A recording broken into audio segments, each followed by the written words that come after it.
Our speaker tonight is Wanda Boggs. Wanda is a 30-year veteran of Elmbrook Schools. She is grateful for opportunities to earn degrees related to elementary, special education, and English as a second language. She taught at Brookfield Elementary throughout her career. Over the last 5 years of her teaching experience, she began to notice patterns of behavior in her students that she found concerning. Many students struggled with optimism, anxiety, bullying, issues, lack of confidence, immature response to failure, inability to persevere through difficulty, and struggles with empathy and compassion. She began to incorporate lessons, neuroscience concepts, and a specific instructional process. Students learn to navigate their emotions, social relationships, thoughts about self, and analyze their responses to both positive and negative events. She found through newsletters and parent conferences that many parents were eager to apply these ideas in their homes and communities. And we are fortunate to have her with us tonight to share some of her experiences and ideas with us. Please join me in welcoming Wanda Boggs.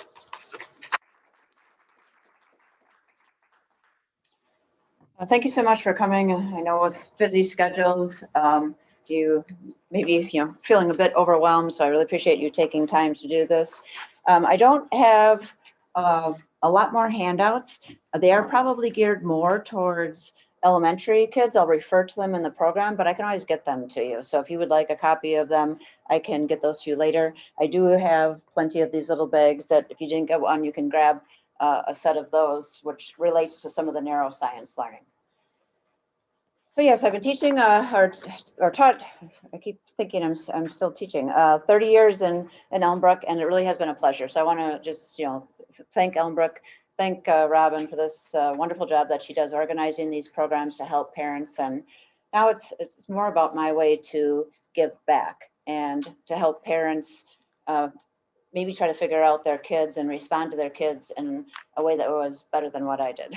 So I always say at my presentations that the majority of things that I learned were through my mistakes. But 30 years of, between first and fourth grade, some seventh and eighth grade, my own two kids are 26 and 28, and training my husband. So I'm just kidding.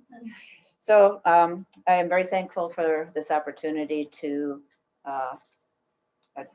show you a little bit about the different techniques as far as emotional regulation goes. So I'm going to first address emotional regulation in a way that I hope is just really understandable. And then I'm going to go through 7 different mini approaches or skills, strategies that you might use in order to help your children regulate themselves. I'm also going to offer additional resources that you might want to look up depending on where you're at and the age of your child. And then there should be time for some questions at the end. Okay, so train up a child in the way he should go, and when he is old, he will not turn from it. So I'm looking at the progression here of adult to child, and there's a couple of different things. Our children are looking at us, but I almost wish that this older adult was looking back at the children, because I found I learned a lot from the children in my classroom. It was a give and take. They taught me things and opened my eyes to things, and I opened their eyes to things. So this looks like kind of a strange photo, but I'd like to ask you, what does this photo have to do with emotional regulation? There's a Great Dane, a 3-month-old mini dachshund, and a 3-year-old Shih Tzu mix, whatever he is. Well, if you look at it, they really represent different levels of training. The puppy, the older dog, he's looking straight at me. His attention is on. He's regulated himself. He's calm and he's poised. He's had 7 years of experience and training. In this case, the middle puppy's 3 and is distracted by someone who has food over here, is a little bit more, and the puppy's just wandering aimlessly. So at any point in our lives, we might feel like one of those 3 scenarios there in the way that we handle our emotions. And to be honest with you, training really takes a lot of time, and I'm going to try to compare the effort it takes to train animals with the way that it takes to train people. And the reason why this was really fresh in my mind is because I've been taking care of my son's 3-month-old puppy for the last 8 days and nights. And I just completely forgot what it is to train a puppy. But it reminded me of the diligence and lots of other things that it takes to train a child. All right, and then we are going to complicate things a little bit more. We add my cat in the mixture. And the reason why I put him in here is because, our children and us, we encounter all these other people that regulate themselves in ways that are unexpected. So he runs and hides when he's confronted. He hides under the bed, and he chooses not to show much emotion at all. He just kind of looks around. So sometimes in our lives, our kids and us will experience people that are regulating themselves kind of like that. And then there's this one. All right, this is the cat that defies all explanation. When I went to pick him out, I remember there was a student of mine, and his mom said to me, "Are you sure you want that one?" I'm like, what do you mean? So he regulates himself through slapping the other animals across the nose, aggressively chasing and jumping on them, right? So really, he's kind of void of emotional regulation. But we always have to look past that outside exterior of how somebody handles something and how they emotionally regulate. And always remember, there's something going on underneath there. Because at 1 minute, he will be swatting the new puppy, and the next minute, he's lying and purring. And so we always have to examine that within all of our personalities. So puppy training and people training. This is a lot here, and I'm going to kind of go through and give you examples of this, but this is the overview. And if you ever want a copy of these slides or anything, you can always see me and I can give you my email. But what really works is that we have to identify the behavior clearly. So we don't say to a puppy one time, I want you to sit and, or Thor, sit. And then another time say, Thor, lean back on your hind legs. It's consistent.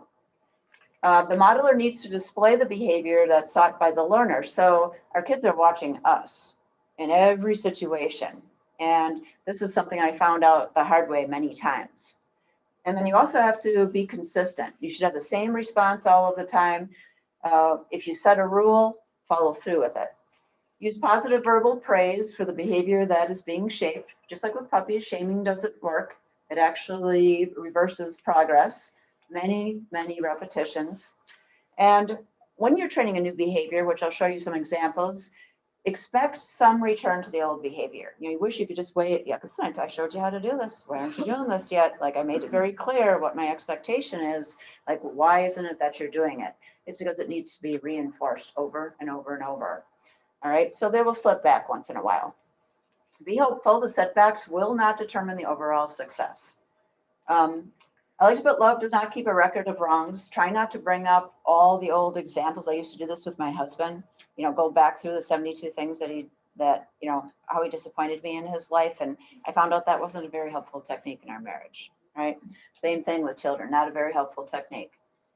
Now, this one may either dismay you or give you hope. I'm not sure which one, but it takes about 63 days to form a new behavior. And it takes about 21 days to form a new thought, and then about 63 days for it to become a habit.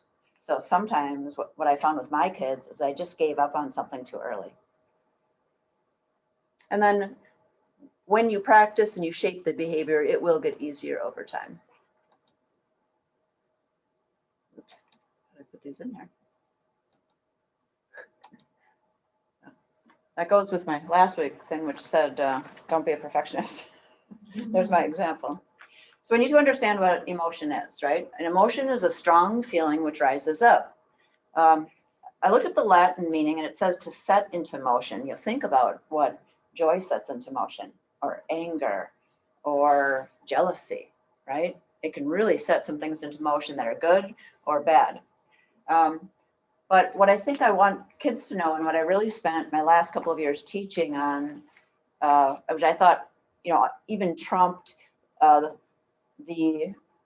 not the need for academics, but was so crucial in their lives, was that it empowered them to know that they were designed, as humans are designed to be able to control our feelings. And that was really empowering to them. and no one had ever told them that before. They just thought they were a product of whatever they were feeling. So emotional regulation refers to the way that we process big feelings like anger, excitement, frustration. Regulation can be taught at home and school, and there are times when some people need extra help from a professional, and this included our daughter. I really have had wonderful opportunities. I have a degree to teach children with learning disabilities, a degree to teach children with emotional disturbances. Then I got my ESL license, which taught me how to break down behaviors, how to break them down into their littlest parts. But we encountered such a big problem with my daughter, and she was diagnosed with schizophrenia, that we had to go to experts. My behavior management wasn't enough. So I never want to stand up here and be like, well, if you just manage your kids well enough, everything was going to be great, because that isn't true. But these techniques definitely help, and it brought a lot of control to a lot of lives.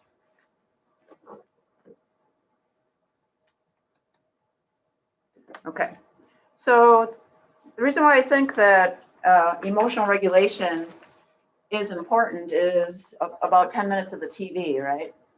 10 minutes of looking at what's going on in the world, the hatred, racial tension, jealousy, rioting, finger pointing, the name calling, the arguing. So our kids are surrounded by these examples of people that are not regulating their emotions. And we don't want them to think that this is how they need to act. So we need to do the best we can in our homes and in our families. Our families just have to be really strong to show them that there is a different way to respond. It's okay to disagree, all right? But you need to respond in a different way. So one of the mottos that I live by is do not conform to the pattern of this world, but be transformed by the renewing of your mind, all right? So we can renew our minds through our thought processes. All right. So a few things that I think are important is that kids know is like emotions. Think about like a dimmer on a light switch. And sometimes I'd even use this with my daughter who was having trouble controlling her emotions. And I turn the dimmer all the way up and it would be full brightness. Or you turn the dimmer down and it would, be to a lesser degree. So our emotions can be turned up, right, to full volume, but they also can be clicked to any one of those positions. And if we practice, we have control of moving it from full volume, bring it back, bring it back, bring it back. And so what I'm saying is that over time, that you slowly shape the behavior so that the response is a little less over the top. And then all of a sudden, before you know it, there's a calm response that's happening. Also, emotions are not bad. What if we went to a movie or heard this beautiful song, or read a poem, and it didn't bring us to tears or it didn't move us to righteous anger or anything, right? So we don't want our kids to be shamed. It is not the emotion that's the problem. It's the response to the emotion and the degree of the emotion. And sometimes our emotion becomes who we believe we are. So this is a story that really made me sad, but I think it's really important to share this with you. After I got done teaching, I came back and I subbed a little bit, and I subbed at Brookfield Elementary, and there was a little girl there a couple of years ago, and she had this huge outburst, throwing things and throwing herself on the floor and tearing up whatever she could get into. And afterwards, I tried to process with her, what was going on, what were you thinking? And she said to me, my mom has an anger problem, and so do I. It was her identity at 8 years old. Well, I'm an angry person. That's who I am. I was like, whoa, whoa, whoa. I was like, no, you're not. And so I showed her the couple days that I was subbing, how her brain was really wired to be rewired, and that didn't have to be the final outcome. And I have never seen such hope in a child's eyes, and just relief, like, you mean this isn't who I am? This is what I have to be? And I was like, I couldn't even believe that that's who she thought she was. So children need to know, we need to know, right? Anger responses can be replaced with calm responses, anxious thoughts with peaceful thoughts, glass half empty thoughts with glass half full thoughts, and jealous thoughts with appreciative thoughts. So I think that we kind of talked about that. So the result really of an unhealthy emotional regulation, it isn't just the problem that it causes, right? But the problem it causes with relationships. So families, when someone isn't regulated, the whole family really is thrown out of balance and they don't know what to do. It interferes with learning at school, academic progress, and other things.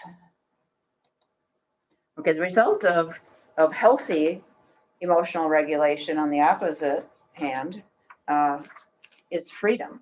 You know, and maybe that's not the word that you'd thought of, you know, to the answer to this question. And it's freedom to be able to have control of yourself. And you think, well, wait a second, that you're being controlled. No, the opposite. It's like you are controlling your emotions, and there's empowerment in that. Joyce Meyer, read a quote from her. She said, "Self-control is a freedom. It is not bondage. You're free to not be pushed around by your feelings. You don't have to do what you feel like doing. You're free to do what you know is wise." So we need to help our children understand that, boy, you sure want to be angry, but it isn't wise. So let's take a closer look at some of those. Is there a way to move this thing, or? Yeah. Okay, so what's really interesting is that we don't often think about this, but this is a huge key. You know, when we renew our minds, what that means is that we need to think about what we're thinking about, like metacognition. We need to know that the thought comes first and then the response comes second. And I'm going to give you an example of this. So we need to focus on thoughts that are true and right and admirable, because those are the kinds of thoughts that lead to the behavior. All right, so now these are the 8 strategies that we're going to get into that show ideas about how you can help an unregulated person. And to be honest, when I describe this stuff, I could put my name next to all of these. You know, there are times when, you know, my head just spun, totally lost it, screaming, you know, at my kids. And, you know, over time, I have learned, because of my opportunities that I'm thankful for about behavior regulation, to regulate mine. And you know, I came from a household that did not have emotional regulation, and I thought, oh, that's just kind of how we do it, right? And then my husband comes in, and he came from a family that was emotionally regulated, and I'm like, oh, what, you did what? You know, this isn't the way you operate. So humbly, I could put my name next to all of these different things as far as an unregulated person. So regulation occurs as a result of showing someone how to think differently. Regulation happens when they understand that the brain can be rewired, neuroplasticity, and its brain is neuro and plasticity is flexibility, that our brains can be completely rewired. You can also help kids get regulated by identifying the triggers, and you can remove them sometimes. If triggers cannot be removed, then the unregulated person might need help in identifying what's false about my thinking and replace it with true thoughts. I'll show you about a family team approach. In this approach, I used myself. I said, I'm having a problem with this, and this is what I'm going to do about it, because my daughter was not ready to hear that she needed to change. So I started with myself and used that as an example. And define and model the current response. And I really had to look at what my behavior was like in all situations, and then to reinforce the behavior again and again. Okay, so here's an example. If your child is experiencing some fear and panic, you can reframe it by bringing new thoughts into the situation. So in this case, I was over at my friend's house, and she has a 2- and a 4-year-old, and mom was trying to put together with a drill a cabinet for toys. The 4-year-old started freaking out, you know, putting her hands over her head, screaming, crying, you know, scared, shaking. And so the 2-year-old looked at her, and what did the 2-year-old start doing? The same exact thing, right? And so if you think about this, what was going on is there was a thought process there that I should be afraid of this. So I needed to change the thought process that was happening, that just because it's loud, it's scary, or it's going to hurt me. It was what they were thinking. So I said to my friend, I said, can you give me the drill, please? And she said, sure. So she gave me the drill, And I had the girls come over and we started out by changing their thoughts about the drill. And I said, let's call him Mr. Drill. Who wants to pet Mr. Drill? You want to pet him? Oh, you know, and then before, oh, I want to pet him. Oh, come on, pet him. All right. And I said, Mr. Drill has a really funny sound when he talks. Who wants to hear what it is?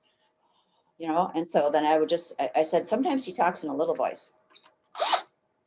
You know, and then I said, let's clap for him. He just talked for you. All right, boom, boom, boom. And so then I continued to go on, and I said, you know, sometimes the drill can talk louder, and then went kind of full force. So even though this is a very simplistic example, some of you do have young children out there. What you're doing is you're reframing their thinking, the false thinking. You're reframing the fear and replacing it with real thoughts. So within 3 minutes, they went from terrified to clapping and jumping up and down.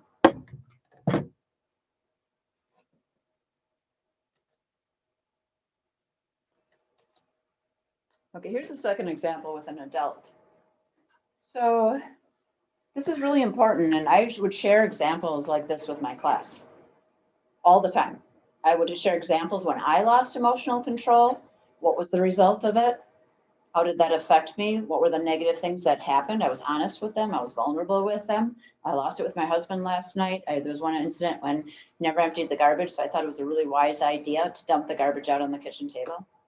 And I told my class that I thought it was hilarious. And I'm like, it wasn't really funny. It really did not go well. These are the things that happened. And then we brainstormed together. Well, what could have I done differently? I did not regulate my emotions at all. And Dad came home. He saw that on the table. He got even madder. Do you think he wanted to take out the garbage then? No. So then we went through and they gave me ideas and suggestions. That opened up the door. Say, well, do you remember when you gave me help? With Dad, with my husband? Now I'm going to give you help. So there's two things that are going on here. One is that we have to teach kids that our response to their emotions are huge. We can either decelerate it or accelerate it. And also our thought process about what we're thinking about the unregulated person is really important. So I'll try to illustrate that with this example. So I'm a rummager and I went rummaging this summer. I was down by, this isn't the actual pictures, but I just took these from the internet. I was down by Pewaukee Lake and there was tons of cars and there's not much parking. So I kind of squeezed my car in a space, got my purse, I started walking, and all of a sudden this woman comes running out of the house and she's flailing her arms. There's a few swear words in there. She's, what are you thinking? I'm so sick of these people parking here. And she's going on and on and on, right? Well, my first thought process was, who's this lunatic, right? Honestly, right? Who's this lunatic? What is she doing? What's her problem? Why isn't she under control? That's my first thought process. But I knew that I had to change my thinking. And I looked over to what she was pointing at, and I had blocked her driveway. So first I had to take responsibility, and I wouldn't have been able to do that if I had responded in anger right away, right? Because I'd already been gone. I'd already been to that next level. So I changed my thinking, and I said, well, yeah, it's 3:30 in the afternoon. I wonder if this is the 57th time that someone has blocked her in today. And I wonder what else is going on in her life. And this is just that final straw that kind of breaks the camel's back, and we've all been there, And so that wasn't enough though, because she was really up, right? So then the second thing I had to do was I had to model a calm response. And this is what we need to do with our children, is not engage in their anger, not engage in the situation. So I said to her, I'm sorry that your day went this way. I did park you in. I'm going to move the car. And boom, she just shut right down and she was done and it was over. And if she still was a little bit upset, but she kind of turned, she looked at me like, well, it's not what I was expecting. And it just totally shut her down and she went into the house. So when it's with children, you can do the same thing with behavior. And a lot of times I'll just use the language. I can see that right now you are needing some space. Maybe not even telling them, I see that you're unregulated or see you're having a problem. Any words like that just kind of send them further. But I'm judging right now that you need some space. So I'm going to go over here in the kitchen. If you need me for help for something, you can come and get me, and just give them some space and some wait time. So accelerating when an angry person is angry, right? we can accelerate it, and we can decelerate it by a calm response. Now, I'm going to be honest with you. So my daughter had very severe behavior response problems. So we brought her home 3 years ago, and we had started to make some major changes through prayer, but I also started to have to control my response to her completely, right? And not get agitated. So in the beginning, I would be still. In the morning, I'd be like, okay, I'm not going to respond. I'm going to stay nice and cool. I am going to be that parent. I'm not going to go there. But I found out that it had become such a habit for me to respond to her anger that it was going to take some time. So then what I did is the next time I thought about the situation where I knew she was going to have trouble, right? And I made a plan in my head. What was it that I was going to say or do? What was that I was not going to do? And I formed that in my head. So the next time that I was with her, I still didn't control my emotions very well. I still got heightened, but I cut it off. I didn't say 7 times, I told you to do such and you didn't do it. And then you repeat it, in case they think they're not hearing, and then you repeat it again, right? And in the meantime, they're skyrocketing. So I cut back on half of what I had to say. Then over time, I started to learn that I could walk away and not say a thing. Right? And that was huge. So when she was going to respond like that, I just needed to zip my lips, and I walked away. After that, I slowly moved to understanding that, I could acknowledge her frustration. That those kinds of things frustrate me too. When you drop this or you break this, I also get frustrated. And so what I'm trying to get at is that it's so important to take your response and get yourself under control before you can change them.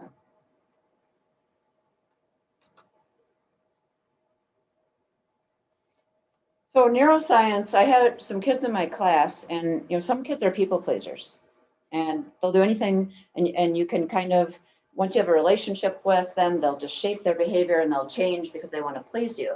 But I've always had a couple of kids in my class, and a little bit with my daughter at different times too, where she wasn't all that interested in pleasing me, and they weren't interested in pleasing me. So what I found that this was really powerful, and it helped also with some children with Asperger's and other emotional, some of those that had a little harder time relating to the other kids in the class, those kinds of things. So they became excited about changing their behavior when they learned about neuroscience, about how their brain thinks and how it works. So neuroscience can give us a lot of answers. And it's just the study of the brain. So I know a very basic amount about neuroscience, but knew enough to help my family and to help my 4th graders. And it was really amazing. So I'm going to show you a couple of things and talk about neuroscience as far as the formation of dendrites in the brain and the relationships between emotions and the brain and neuroplasticity.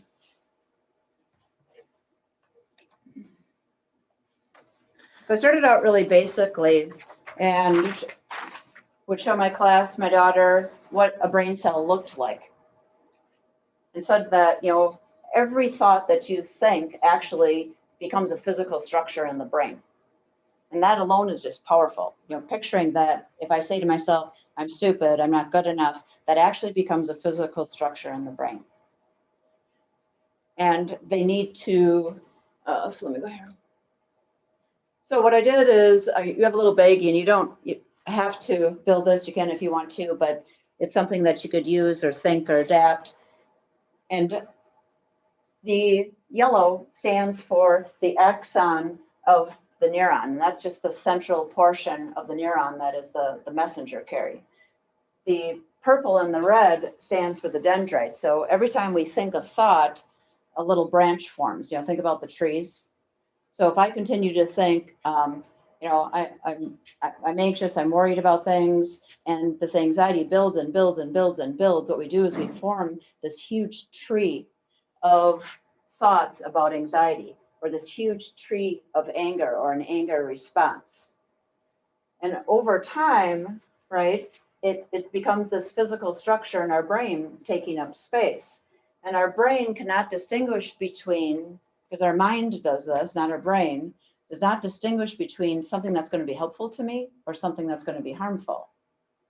So if I'll take a kid in my class every day for the first, computer, for the first 3 months of class, he took his desk and his books and flung them across the room, right? This was a learned response. This was how he regulated his emotions, all right? And what had happened is this wasn't the first year that he had done this.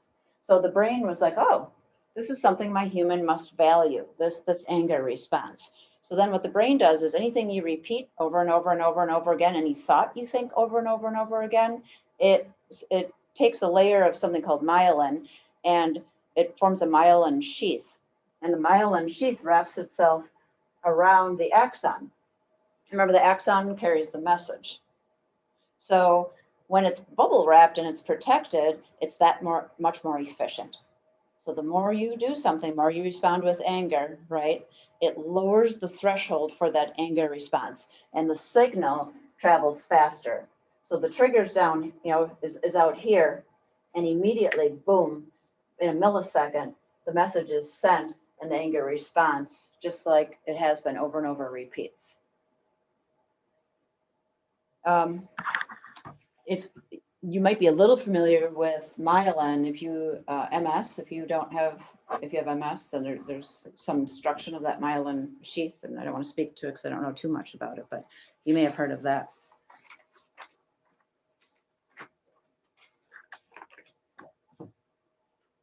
So when I'm working with students, I have them, you know, build this, and I may even have them make a bigger one. And what I do is I have them build one that has thoughts that they think about themselves that are negative. You know, I'm not good at math. You know, I failed math last 2 years, or I hate algebra. I'll never have friends. Whatever it is that they're thinking, and I'll say, you know what? You've thought about this so many times, right? That your brain thinks now, oh, that thought's important. I'll never have. I'll never have. I'll never be. All right. And this is all twisted together. And then sometimes I'll take a little Post-it note or whatever, little sticky tabs, and they would actually attach that. All right. And so this would be what they bubble wrapped, and we'd hold it up and we say, is this what you really want bubble wrapped? And it was really, really powerful. And they were like, but it's too late. You know, it's already there. And I said, no, that's the good news about your brain. It's not too late. It's never too late. You can teach an old dog new tricks. And this is independent of age. When people say I can't change, I'm such and such age, it's completely false, because I've done it, my husband's done it, and my daughter has done it. Okay, so then you do the same thing, but you replace those negative thoughts, all right? I'll never with, I should try everything at least 3 or 4 times. It'll take multiple practices before I get better. And whatever the negative thought was on the other side, you bring it down. And then as you're doing this new neuron, this new brain cell, okay, you are actually taking the old brain cell apart and, you know, throwing the old brain cell away. If you don't think those thoughts anymore, your brain will not store that. And all of a sudden now I have like a new thought process. And you can compare it to emotional regulation is the same as how we learn algebra. You know, when we start out algebra, I shouldn't take algebra because I can't even think about how to break this down. But let's say we do multiplication, okay? And we're not going to start out with 3-digit times 3-digit. You know, we're going to start out with, you know, what's the identity rule, like 0 times 1, or, you know, doubles, you know, 2 times 2, how do those doubles work? And then we might go into 2-digit times 1-digit, 3-digit times 1-digit, right? Well, that's the same way when we're trying to train our kids with emotional regulation. We're going to break it down into little steps and do the same thing. So this can be compared to, you know, any kind of learning. And it's powerful to think that, wow, now think about this. I've got the structure in my brain. By what I'm saying is making this structure. I had one student, and he was so cute. We were talking about one day, and he was having a rough day, and he really made it far. But it was, we all have these days, and he's crying, and everybody's trying to encourage him. And he raised his hand, and he said, "But Mrs. Boggs, my dendrites, they're just so tired." I'm like, oh, you're such a sweetie pie. Okay. So neuroplasticity, right? This is the exciting news. We can change anything and everything about our behavior. And this brings kids who have been emotionally unregulated, so much hope. Now the slides I'm going through literally were like 10 weeks of class lessons with follow through and everything. Like I'm trying to give you a brief overview of something that took like an entire year of reinforcement. And this is another example that kind of excited them. When I think a new thought, I start here, but then the more I think it, right, over time, this is the branched learning that it becomes, and then it gets connected to other branches in my brain. Okay, this picture is a little bit light, but I think this is really valuable. So we talk about relating. When we're going to form a new dendrite in our mind, we really need to think about how branched it's going to be. So we talked about it's like a low ceiling, low effort. So if I, for instance, try to regulate my anger on Tuesday and maybe Sunday morning, then that's all I work at it. I might have a very small dendrite for that, or small amount of dendrites.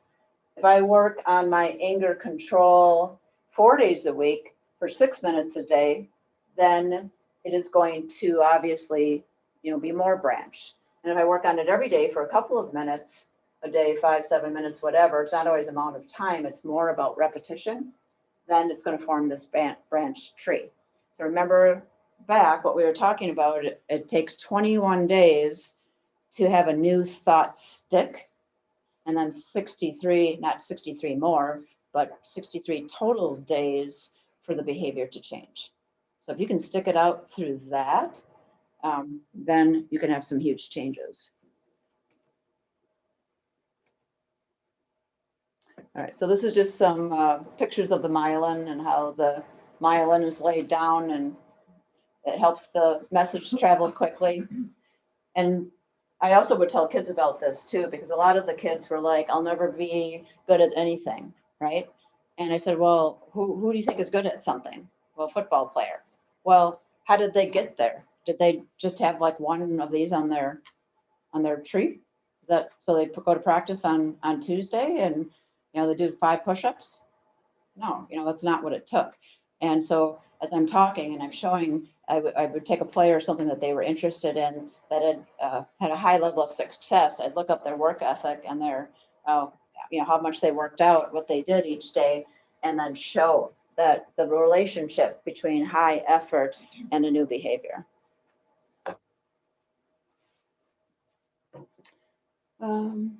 So example. This Michael Griffin, he studied pianists that were highly successful. And a lot of people think, well, it's only natural talent. I mean, maybe someone has a natural propensity to something. I don't disagree with that. But he said the only difference was the amount of hours they practiced. The only difference in their performance. Also, some other things that were really interesting is to get them to see how exciting it is that we can change the brain. They did a study in England, and the cabbies in England, that they have to memorize thousands of streets and thousands of streets names. It's just part of what they have to do. And there's a part of the brain called the hippocampus, and that's where we store our memory. So they have to memorize 25,000 streets. And they took MRIs of their brain before and after, and that part of the brain actually grew. It physically grew. And it changed. And they thought that was pretty cool. So that's a lot of how I could get at some of that practice, Okay. So pruning then happens, and that's where some of these kids that are stuck with, this is who I am, I don't have this talent or whatever their thoughts are that need to be pruned over time. I would use the analogy, actually bring in tree branches and have them bring in tree branches, and we would take and put some of the things that they were thinking that they wanted to prune off and leave the positive things, and we just take our scissors and cut them away. Well, if you don't think that negative thought, it will go away. That's why you have to bring everything down at the thought level. So the brain automatically gets rid of what you don't use. Think about, like, I had 5 years of Spanish. I'm like, hola, ¿cómo estás? I'm like, that's it. I'm like, whoa, what happened? Because I never used it. So the brain was pruned that out of the system. If you're not using it, right, use it or lose it kind of thing. That's kind of how the brain works. So I bring in the shears, and we would talk about that pruning. If you only do your math facts once a week, or you only practice emotional control once a week, then your brain isn't going to be able to get that behavior to stick. Okay, so this is a book that I would like to recommend to you. She's an author, Dr. Carolyn Leaf. She's written several. This is called Cleaning Up Your Mental Mess. And this book, to be honest, I haven't finished the whole entire thing. She is a neuroscientist, a million times more knowledgeable than I am in neuroscience. I'm more of a behaviorist, like shaping behavior. But what I like about what she does is she really helps you understand the brain, and her major goal is to help kids deal with stress and anxiety. And so she's got tons of methods. She has one, the main thing that she does is a neurocycle. And so what it is, it's a 5-step thought process where it's in the book, but you have to do 5 steps in order to change your thought process. And there's an app for that. And I know I'm not getting any kickback or anything, but she's the one that has done this research. She's been researching and in the neuroscience field for 20 years. And she's helped kids really renew their thinking. The other day, I was having a friend who was struggling with regret over something that they did. And I know in my life, there's definitely things I've regretted. And I just typed in Carolyn Green podcast regret. Well, sure enough, she has like 400 some podcasts. So I brought it up, and I listened to it for 20 minutes, and I'm like, oh my gosh, it was really life changing. So she showed exactly how to take something like regret, jealousy, anxiety, and change it. It's a little more sophisticated. Some of the things I'm presenting work better probably with elementary kids, but for middle school, high school, I think that you would really find some really cool things. If not alone, just advice from the podcast. So whatever your child's experiencing, if you just type her name and podcast in Google, you could find it. She has 2 other books too. I don't have those, but this is like her main book with the neurocycle. But think about it, right? Don't we cycle? And we have a thought about anxiety, and we just can't seem to get out of that cycle. We have to interrupt the thought process and change the thoughts and practice it. And so for me, I was able to do it without her neurocycle. I did the same thing, but I'm a writer, so I would write down what I was believing about myself. You're not worthy. In retirement, you're going to fail. All these thoughts that I was having. And then I wrote next to it what the truth was over these thoughts, and just started reading it every day and being like, oh, this is who I am. And then I started doing it with my daughter. And, we were talking about being free the other day, and she said, that's not true for me. And so I sat down and I said, yeah, it is true for you. So I wrote down all the ways that she is free, and I'm trying to work with her on that.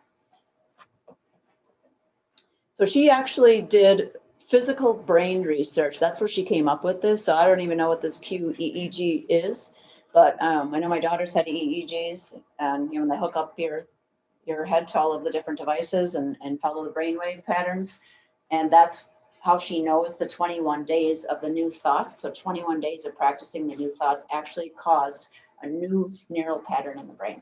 That's pretty exciting. And wouldn't it be exciting for kids to think that? Wow. And it could even be a game. It could be a chart. Look, okay, we're on day 20, 20, 21.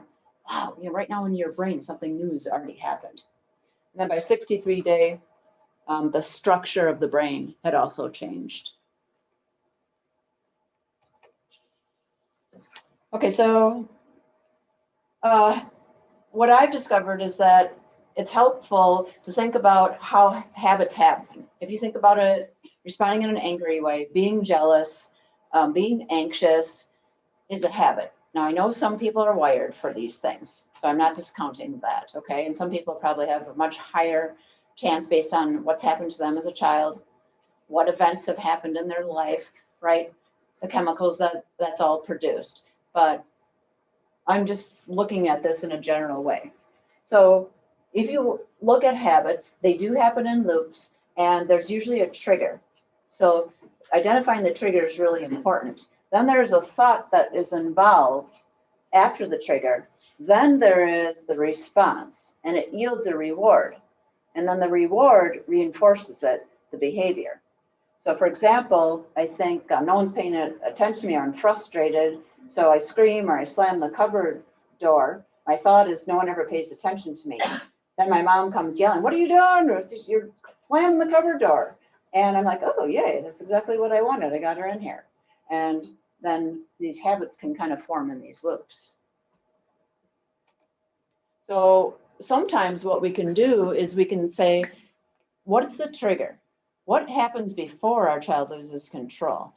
Sometimes it's possible to remove the trigger. So this is what was happening with my daughter. I started to notice a pattern. Every time we got ready to leave the house in a hurry, she would lose it. And then the whole family would suffer. And so this was an example. These were some of the thoughts that she was thinking as she would change her clothes 32 times, making us late to go somewhere. I'm not pretty. People won't like me. My clothes don't look right. I hate being rushed. She still stutters a little bit. She's thinking about her speech, right? And so all of these things are happening, and this is her response. And I used to think she was irritated with me, right? She wasn't irritated with me. She was just suffering inside from these negative thought patterns and this negative self-talk that she was experiencing. So once I could separate that out from the emotion I was seeing, it helped me deal with her a little better. So then I took and what I did is I thought, well, we can change this on most days. We can plan a little bit better. We can get ready the night before. If your child responds in a way to being rushed, you can pack your lunches the night before, signing assignment notebooks the night before, making the kids responsible, taking the time to teach them how to get ready. So once in a while, you can just remove the trigger, but there's always a trigger. There's something underlying the behavior. All right, sometimes we need to change the thoughts. I've talked a little bit about that. So what if the trigger cannot be avoided, right? Then you have to observe and identify it. So we were having an issue about a year ago, and my daughter would drop a bowl or something, and she would have this big, huge, reaction. And she would just spiral into something that was just not very pretty. She's cognitively disabled, but she's still 28. It's just an inappropriate response, over the top, big. It would, set everybody else kind of, uneasy. So I started to think about, okay, so that's the trigger. I can't prevent this trigger. We're going to drop things, right? So now I have to do something else. Now I'm going to have to look at the thought. Well, the hurting thought underneath, it wasn't about the bowl. It was that she realizes that she struggles with everything, and she sees how easy things come for other people. So the problem was that she said, I never do anything right. And that's what was underneath this behavior. So then the frustration was yelling, slamming a cupboard door, right? Those kinds of things. So then I need to work with her with this thought. Now in that moment, a year ago, she is now, but a year ago she wasn't. There's no way we said, we're going to clean it up. I want you to just go and get control of yourself, right? She wasn't ready. But the next day is when I would sit down when she was calm, and we'd sit down and we kind of take a look at this, and we would look at this thought. You said, I never do anything right, but that isn't really what's true, right? What's true is that you do many things right. And I'd actually list, you emptied the dishwasher, you did the clothes, you fold everything neatly, you remind mom and dad of appointments that we can't even remember. And so I went through this whole list of things that counteracts that negative thought. And then I also said what the truth was. Accidents happen to everyone every day. And I started to name some things that I had dropped or whatever, and dad had dropped. And so we had this shared experience. Then I was telling my husband the story. And later on, it was either that day or the next day, I broke something. And I thought immediately on my response, whatever slipped out of my mouth was not appropriate. And my level of my response, I'm like, she was watching me. And when dad goes over and he tries to fix the door, and he's the seventh time that he's done the doorknob, and then swear words start coming out, right? So she had learned from both of us how to respond in a way that was bigger than necessary. So it was humble pie. And so I thought, wow, what am I going to do with this? So in the classroom and at home, I started to realize that I had to start out with my own vulnerability. I had to tell them, hey, this is how I responded.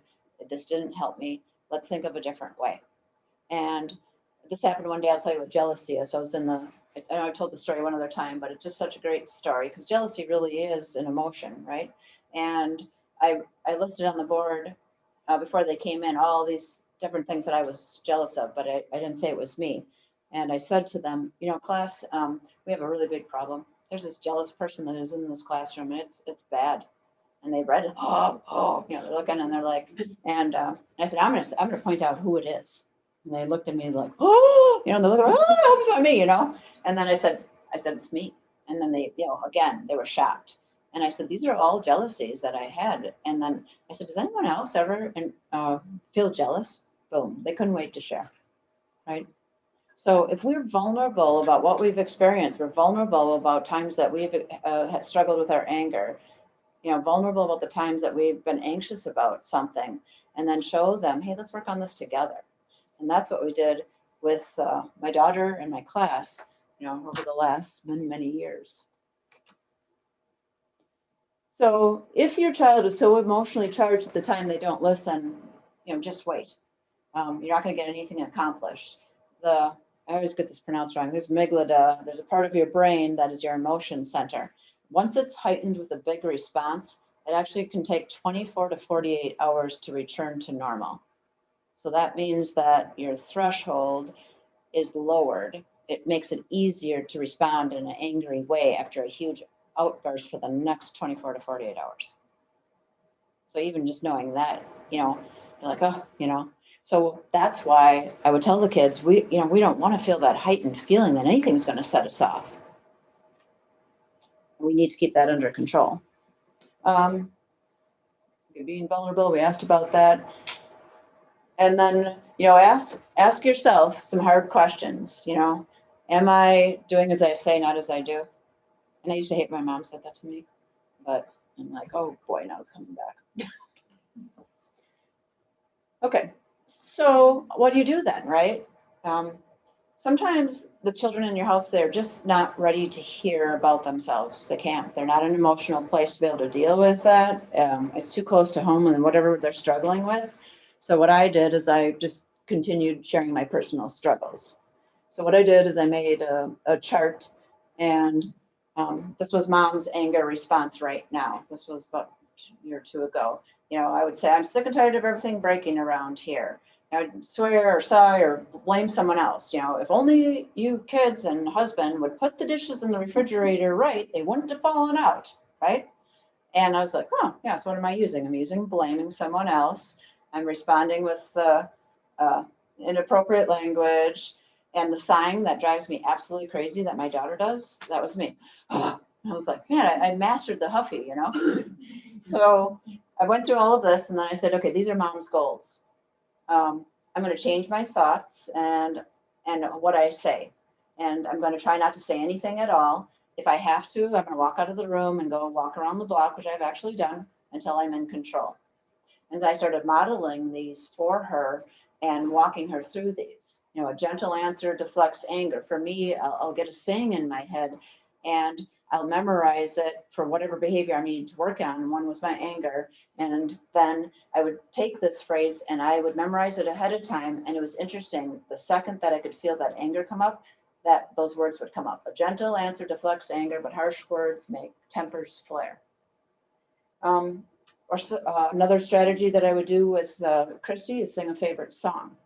So at our house, we would, break something, and we started this habit of like, okay, we're gonna start singing Amazing Grace and cleaning up the bowl, and we've gotten so good at this just by doing it every single day. We had a whole can of paint fall on our new hardwood floor, and splatter everywhere. And then as we're standing there with our eyes open, our mouth like, ah, right? The cat, Luke, of course, right through the paint, all over the house, up the stairs. And I'm like, and we looked at each other and we just started laughing and we started singing, Amazing Grace, so sweet. And so over time, right, we had taken this huge emotional response, which would have been swearing, blaming the other person. You didn't put the paint can on. What are you doing? Leaving the paint can there, right? To stilling ourselves, going for a walk and calming ourselves down, to literally laughing about it. And it has brought such peace to our house. I can't even tell you. I never thought we would see the peace that we see in our house. And that's the kind of message I want to bring to everybody else, because it's just so powerful.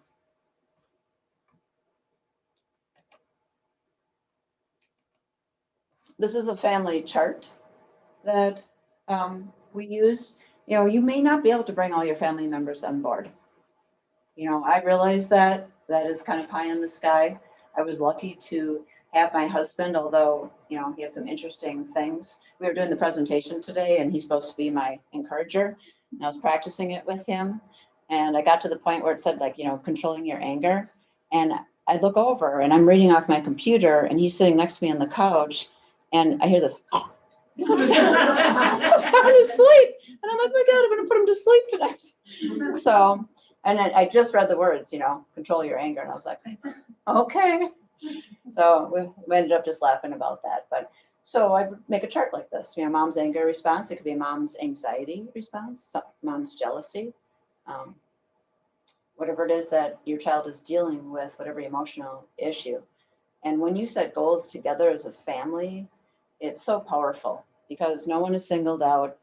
Everybody has an issue. Everybody is working on something.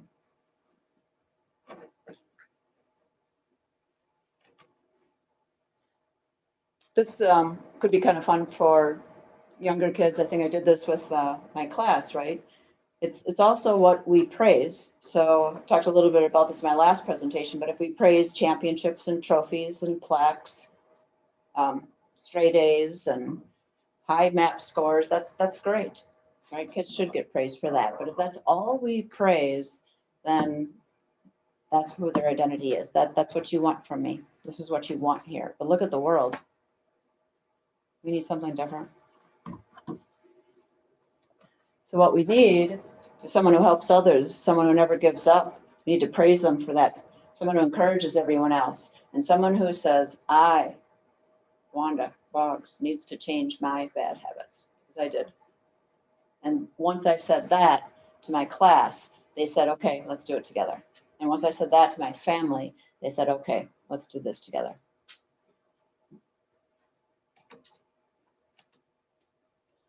This was another great strategy. And I actually went and got for my class feathers and took some wood chips from the playground, don't tell anybody, and just a picture of boulders. And sometimes the kids, I realized there's a few kids, I was just surprised by this. They did not understand how they were appearing to other people. They really didn't get it. And so I had to take and show them what it looked like. With my daughter, because of her handicap, I actually acted out one of her reactions one day. Then I acted out the desired reaction. And it was just like this realization, that's what I look like. It was, and so I did that. But for our kids that are able to kind of process through this, you could say, right now you're right here. When you're angry, you're throwing things, you're kicking the cupboard, you're swearing, you're slamming the doors. Well, you know what? This isn't going to happen overnight. We're not going to have these are called boulder reactions, right? Because they're too big. You're not going to just jump to a feather reaction, but maybe let's think about how let's move down here where you might still yell, but you're not going to do anything physical. And we plan for that, and we, practice it. And you display your frustration, or you say, and you make it clear to mom and dad, I need time alone right now. And then mom and dad doesn't say anything back. And you allow them to have that time and that space. That's huge progress from this, right? And then once you get that response under control, then you train them to stop it at the thought. Remember, the thought comes before the anger. So what thought is it that's producing the anger? And so we would use a new thought. Instead of responding angry, be quick to listen, slow to speak, and slow to become angry. Breathe. Think about how freeing it feels to stay calm. That day at the rummage with that woman, when I walked back to my car, I never felt so empowered. And there's other times I had thought back when I just shot my mouth off at someone and then ruminated on it for the next week and a half because I knew it wasn't the right thing to do, replayed it. So it's really, that's just another way. Now, this is, I think I've kind of already said it, but it's so super important, is when you're trying to change a behavior, think about all the different little steps along the way. So I had a kid in my class that, would throw the desk on the floor and all of the books. Then, him throwing the desk or throwing the books on the floor, that was actually huge progress. Okay. And then it went to, slamming his hands on the desk. Well, that was a little progress. Then it went to signaling to me, like this he would do, that he needed to go take a walk. But that's the next level of progress. Then once he had the walking down, then we talked about changing his thoughts about who he was and what he believed about himself. And then that was practice. Now we're talking it's a year of changing this behavior. So, the smallest approximations are, there's little steps to the new behavior. It's not all going to happen in one day. Some of the, not all of you have these sheets, and I don't have them on my slideshow, but if you want any of them, you can come and talk to me. And some of them are about changing behavior, like in a frustration response when something is hard, charts that you can make to show them what they're thinking and the progress that they've made. There's two others where they involve problem solving and then reflecting on their responses. And I know we're kind of close on time here, so. Okay. So I also want you just to consider one last thing, and I'm going to read a story. It's only a page and a half. It's by Cynthia Ryland. And I want you to think about an unregulated child that you've seen out in public or anywhere else, your child, yourself, right? So this is the story. It's called Boar Out There. Everyone in Glen Morgan knew there was a wild boar in the woods over by the Miller farm.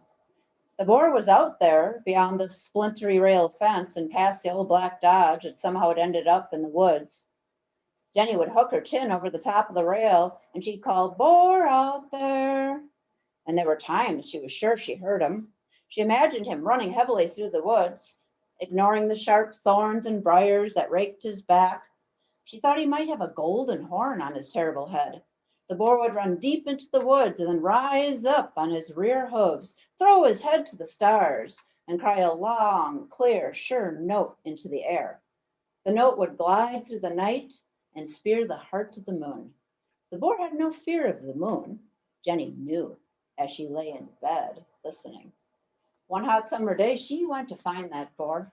No one in Glen Morgan had ever gone past the old black Dodge, as far as she knew, but the boar was there somewhere between those awful trees, and his dark green eyes waited for someone.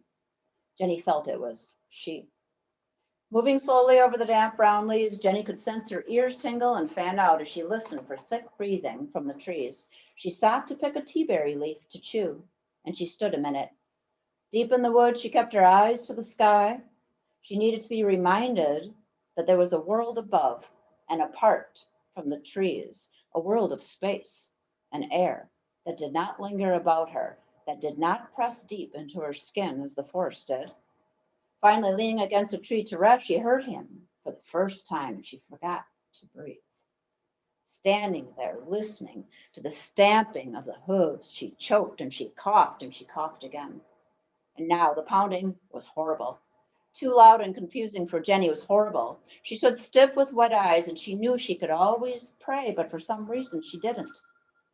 He came through the trees so fast that she had no time to scream or run, and he was there before her. His large gray-black body shivered as he waited just beyond the shadow of the tree she held for support. His nostrils glistened and his eyes were astonishing, but he was silent. He shivered and he glistened and he was absolutely silent.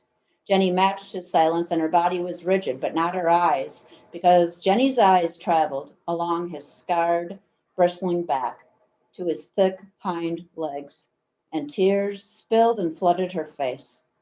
Jenny stared at the boar's ragged ears that were caked with blood. Her tears dropped to the leaves, and the only sound between them was his slow breathing. Then the boar snorted and jerked, but Jenny did not move. High in the trees, a blue jay yelled, and suddenly it was over. Jenny stood like a rock as the boar flung his head and in terror bolted past her. Past her. And now, since that summer, Jenny still hooks her chin over the old rail fence and she still whispers, "Boar out there." But when she leans on the fence looking into the trees, her eyes are full and she leaves wet patches on the splintery wood. She's sorry for the torn ears of the boar and sorry that he had no golden horn. But mostly, she's so sorry that he lives in fear of blue jays and he lives in fear of little girls when everyone in Glenmorgan lives in fear of him. So the connection I'm trying to make here is that sometimes unregulated kids look a lot like a wild boar. But when you look a lot closer, what you see is wounds and scars and painful divorces, losses of grandparents, scared about the world and what they see and what they're exposed to. And with all their heart, they're just searching, help me regulate my emotions. There's more, there's so much more deep underneath some of the things that you're seeing. So you got to search and dig for those triggers and find those wounds, replace those thoughts with beautiful things and keep them focused on love and joy and peace.